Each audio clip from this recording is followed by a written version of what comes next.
Déjà 23 jours que nous passons ensemble. J'espère que cette formation, cette mini-formation vous plaît et que vous vous engagerez à aller un peu plus loin. C'est un sujet tellement passionnant et aider les autres tellement enrichissant, je vous le dis. Nous avons vu dans les jours précédents toute l'importance que revêt la parole de Dieu comme outil de base pour le croyant. Malgré une compréhension marquée des Saintes Écritures, sans l'action du Saint-Esprit, le croyant ne peut que convaincre rationnellement une autre personne d'une certaine vérité.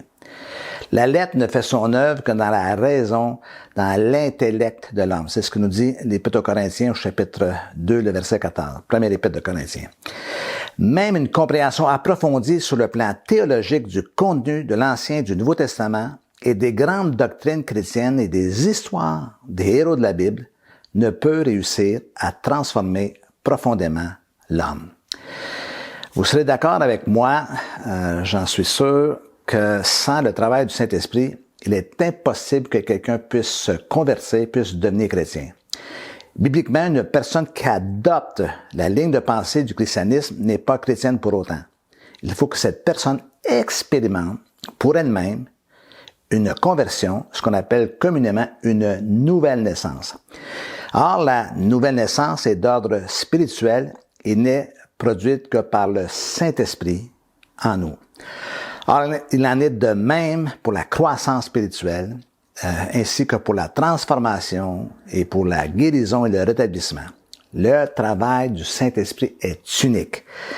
Rien ne peut remplacer son œuvre et son action dans nos vies, dans la vie des gens que nous aidons. Sans l'action du Saint-Esprit, il n'y a pas de réformation ni de transformation en profondeur. Cette vérité, elle est belle et sublime en soi.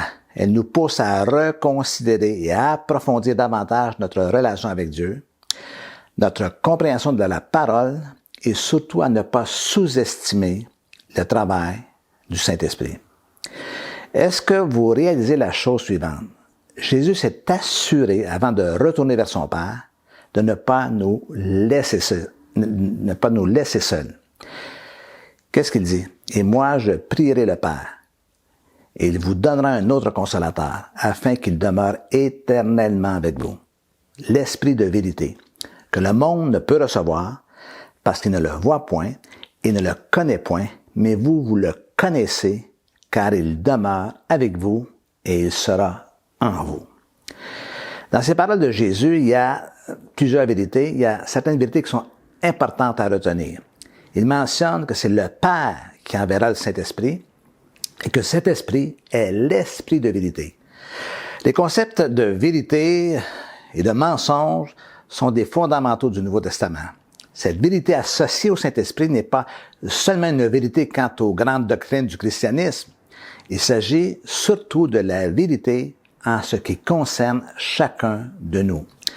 Lorsque nous aidons quelqu'un aux prises avec des problèmes personnels ou des dysfonctionnements, nous nous devons de l'amener à saisir la vérité, qui est en fait la réalité, en ce qui concerne ses agissements, le regard qu'il pose sur lui-même, sur les autres, sur la vie ou sur Dieu.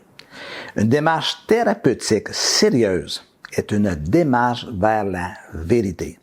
Cela est simple à comprendre, mais je vous le dis, difficile à entreprendre. Le Saint-Esprit est une exclusivité du christianisme. L'idée que Dieu vienne habiter en l'homme est révolutionnaire, autant que miraculeux. C'est un concept inaccessible à l'entendement de ceux qui ne connaissent pas Dieu. Dieu vient faire sa demeure dans le cœur de l'homme. Évidemment, s'il désire transformer une personne en profondeur, Dieu doit le faire de l'intérieur, parce que c'est de l'intérieur que viennent les problèmes de l'homme. Gardez à l'esprit que dans la relation d'aide chrétienne, nous travaillons de concert avec l'Esprit Saint. Il nous guide, nous révèle, nous inspire, afin que nous puissions aider efficacement la personne en besoin. Cela est unique à la foi chrétienne et nous devons en être très fiers.